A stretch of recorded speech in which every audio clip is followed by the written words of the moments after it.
Now that we understand the basic physics of the lever system we use when we play drums and upside down teeter-totter, let's talk about how the fingers ride on that teeter-totter. They can ride at various locations. Our fingers, the middle and the ring finger, basically are segmented by two knuckles. If we go from the tip of the finger to we call the first joint coming from the tip, the first knuckle, moving closer to the hand, the middle knuckle or the middle joint, let's call that the second knuckle, and the third knuckle is the one where it's attached to the palm. The stick can be placed anywhere on this system. Where's the optimal place? I found that the grip that I choose changes the location of the stick on these fingers.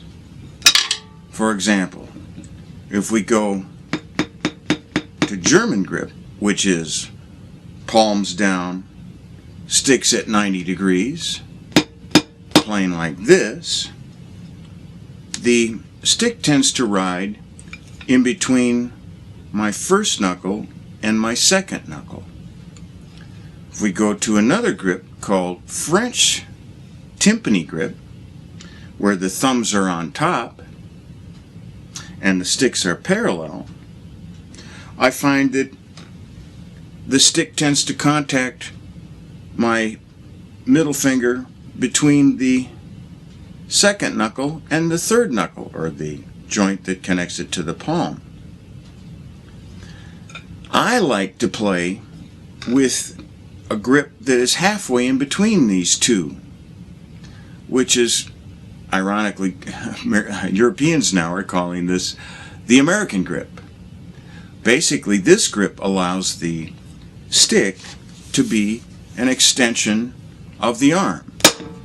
So it's in a straight line with the forearm. It kind of makes this thing like one long rope that we play at. The thing that this grip allows is for the stick to be on the pads of the middle and the ring finger. Why is this important? Well, the middle finger and the ring finger, any finger for that matter, is a lever system as well.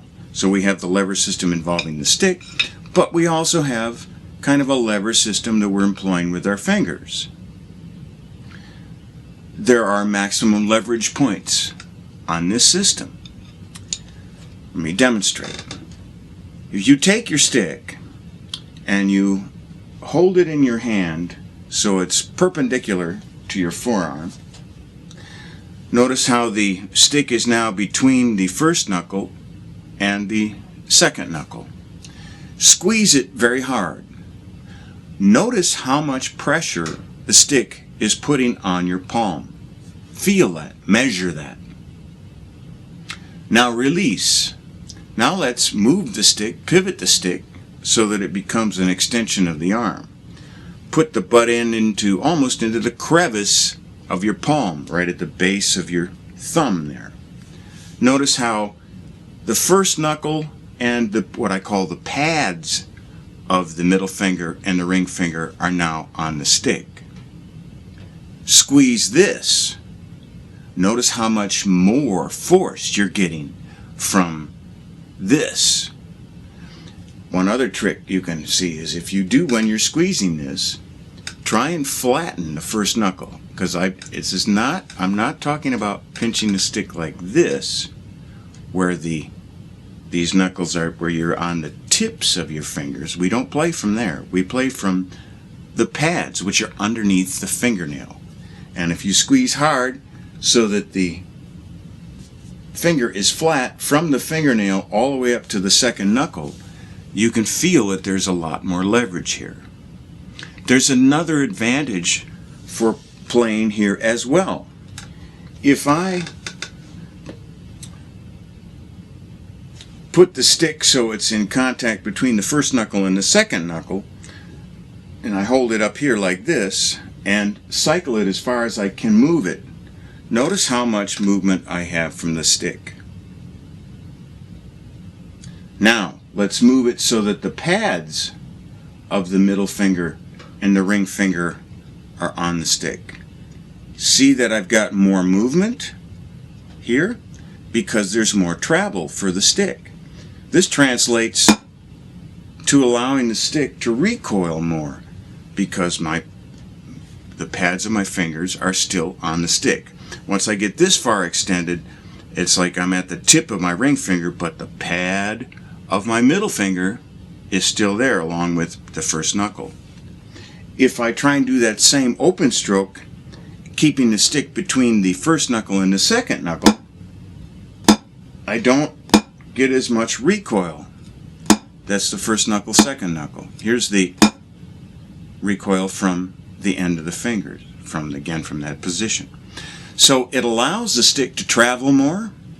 It allows us to get more leverage from the fingers. And it basically makes this unit one thing.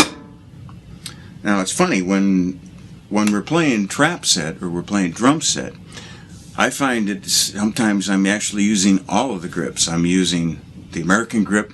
Sometimes I might even be out to a German position, or I might be at a French position.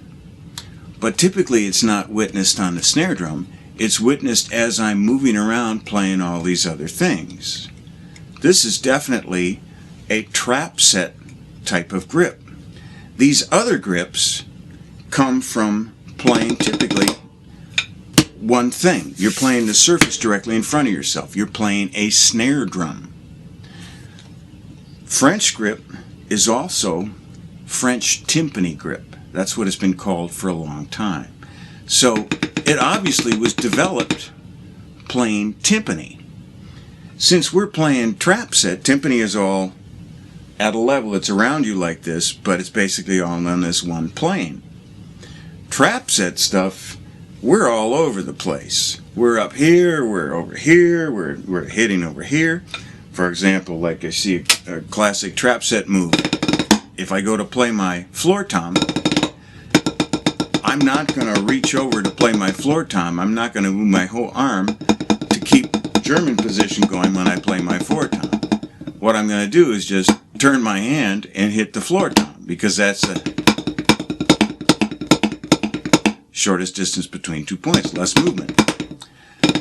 American grip facilitates this flexibility, in my opinion. So I'm a big advocate of that.